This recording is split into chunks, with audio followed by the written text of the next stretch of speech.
Puji Tuhan, selamat pagi Bapak Ibu, jemaat Tuhan yang Tuhan kasihi.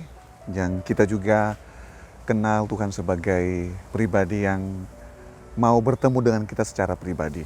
Kenapa saya katakan begitu? Karena Tuhan pun ketika dalam perjalanan, Dia sering ada tersedia untuk orang yang memang benar-benar merindukan Tuhan. Bapak Ibu, sama halnya juga dengan kehidupan Sakeus ya. Sakeus itu ketika dia melihat ada peluang, dia mulai bergegas. Dia mulai pengen tahu siapa Yesus itu. Siapa pribadi Tuhan itu. Nah, tema firman pagi hari ini tentang peluang berbuah pertumbuhan. Ya, peluang berbuah pertumbuhan. Mari kita lihat, kita awali di dalam Injil Lukas pasal 19 ayat 1 tentang Sakeus. Yesus masuk ke kota Yeriko dan berjalan terus melintasi kota itu. Di situ ada seorang bernama Sakeus, kepala pemungut cukai, dan ia seorang yang kaya. Ia berusaha untuk melihat apakah Yesus itu, tetapi tidak berhasil karena orang banyak sebab badannya pendek. Kita tahu bahwa latar belakang Sakeus seperti apa.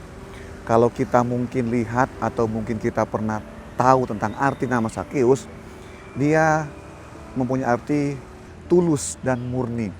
Tetapi faktanya berbeda dengan kehidupan kepribadiannya pada waktu itu. Kenapa?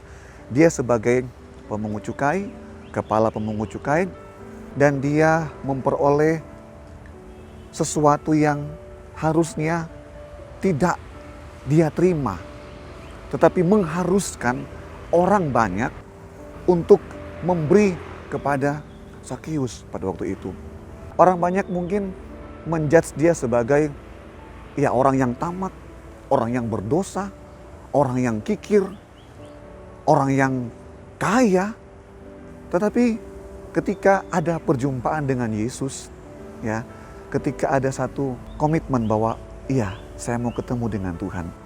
Kita akan melihat di pagi hari ini ya tentang Sakeus. Kita lihat, jadi dia itu ketika mulai dengar tentang Yesus, dia merasa bahwa ada peluang. Harus dia lakukan peluang itu. Kita kembali baca dalam firman Tuhan, ia berusaha untuk melihat orang apakah Yesus itu, tetapi ia tidak berhasil karena orang banyak sebab badannya pendek. Maka berlarilah ia mendahului orang banyak. Ia memanjat pohon ara untuk melihat Yesus yang akan lewat di situ.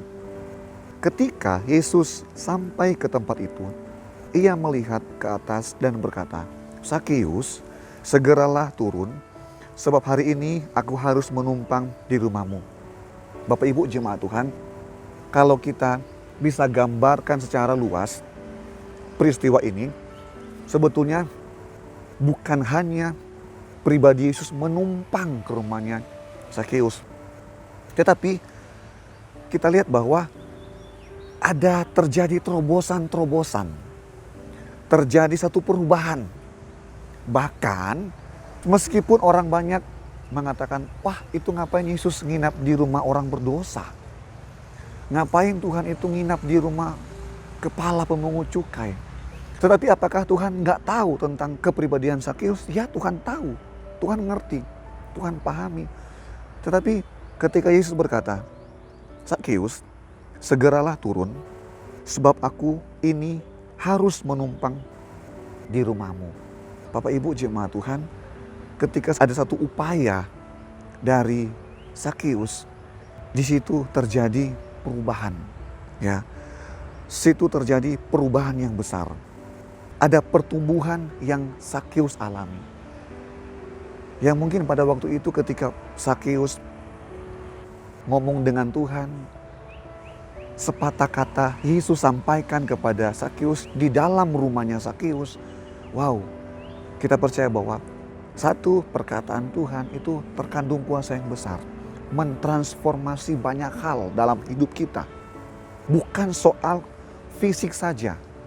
Tapi lihat, perkataan Yesus, perjumpaan Yesus mentransformasi, mengubahkan yang pertama hatinya Sakius, pikirannya Sakius. Kenapa? Ketika ada perubahan terjadi, Sakius ngomong kepada Tuhan, ketika ada orang yang kurugikan, aku akan ganti berapa kali lipat. Ketika ada orang yang kurugikan, aku akan kembalikan. Wow, kalau bukan transformasi yang dari hati Tuhan kerjakan, Sakius tetap akan sama seperti itu. Dan tetap ada orang yang mungkin membenci dia. Tetapi ketika yang mungkin 1-2 kata kalimat Tuhan sampaikan kepada Sakius, kita melihat ada kegembiraan terjadi, ada perubahan terjadi. Ketika ada upaya, ada peluang yang Sakius pergunakan untuk bertemu dengan Tuhan, maka di situ akan berbuah pertumbuhan. Di hari-hari ini Bapak Ibu jemaat Tuhan, yakinlah ketika ada peluang, datanglah kepada Tuhan. Carilah Tuhan. Temuilah Tuhan. Berjumpalah dengan Tuhan.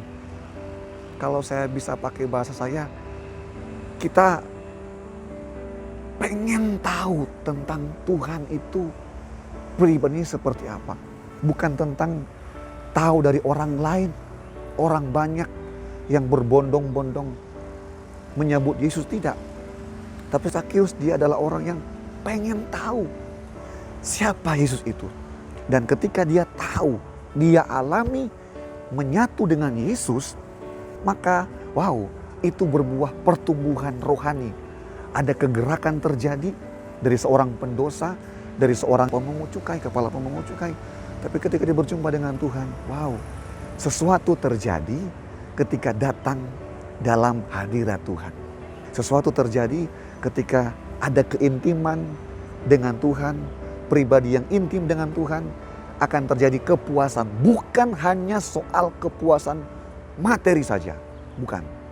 Tapi kita lihat ketika Sakius alami kepuasan dalam jiwa, dalam roh, bertemu dengan Yesus, wow, harta bendanya seakan-akan itu gak ada arti. Kenapa? Alkitab berkata ketika ada orang yang dia rugikan, dia ganti.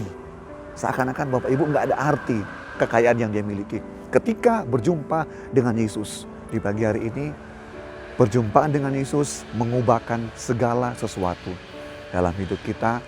Apapun pergumulan engkau di hari ini, percayalah engkau bersama Tuhan, engkau bisa melewati semua bersama-sama dengan Allah. Mari kita berdoa. Bapa, dalam nama Yesus, Tuhan dan Juru Selamat kami yang hidup, Engkau teguhkan firman-Mu kepada setiap jemaat-jemaat Tuhan. Manakala kami rindu bertemu, berjumpa, intim dengan Tuhan, memang banyak sekali mungkin ada kendala-kendala yang harus kami lewati. Tetapi ketika ada peluang yang kami maksimalkan Tuhan, maka itu kami percaya akan berbuah pertumbuhan. Bukan untuk orang lain, tapi untuk kami secara pribadi. Firman Allah untuk kami secara pribadi, Engkau kerjakan dalam hidup kami Tuhan. Kerajaan-Mu datang dan kehendak-Mu jadi atas kehidupan kami. Diberkatilah semua jemaat-jemaat-Mu yang menyaksikan tayangan ini. Bukan cuma sekedar menyaksikan, tapi kami rindu ya Tuhan, firman Allah menjadi iman dalam hidup kami. Dan iman kami sanggup mengerjakan perkara-perkara besar yang dulu pernah Tuhan kerjakan, sekarang pun kami sanggup lakukan karena Engkau ada dalam hati kami Tuhan. Terima kasih bangsa negara kami, gereja lokal kami taruhkan ke dalam tangan pengasihan Tuhan. Kami izinkan Roh Allah bekerja, Roh Allah berkarya dalam hidup kami Tuhan. Terima kasih. Ini doa seruan kami kepadamu Tuhan, yang kami alaskan semuanya dalam nama Tuhan Yesus Kristus. Haleluya. Amin.